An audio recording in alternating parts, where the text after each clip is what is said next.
It's Josh Schilliker. I'm out at Hawthorne Farms again, and I'm still with Jake. And Jake, you're part of the Brand Promise team, but what does that mean? So that's a good question. Brand Promise Validation is kind of a mouthful to say that our job is really to verify that what we say vPro platforms do, they actually do. What that really means is that we bring the platforms into our lab, which is a simulation of an end user customer environment, and run them through their paces with real ISV applications through the actual use cases that we think people are going to use them for.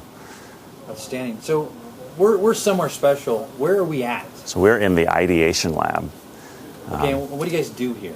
We ideate in the ideation lab, of course. Well, let me actually refer you to this diagram and kind of tell you about it. So because we're doing brand promise validation, we have to get our heads in the mindset of the end user. When we started thinking about vPro, we realized that a vPro platform actually has more than one user, more than the person that typically sits in front of it. We call that person the knowledge worker. But then the other user we call the IT professional, who is the user who sits in the back room and has to repair the system when things go down. They have to push all the new patches onto the system.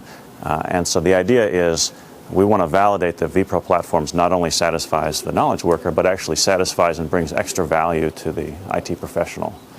This lab is meant for us to kind of get our heads into the mindset of the IT professional.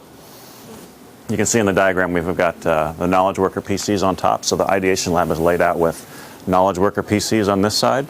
We've got all vPro platforms ranging from AMT 1.0 all the way up to the latest AMT 5. And then on this side, this is where the IT professional sits.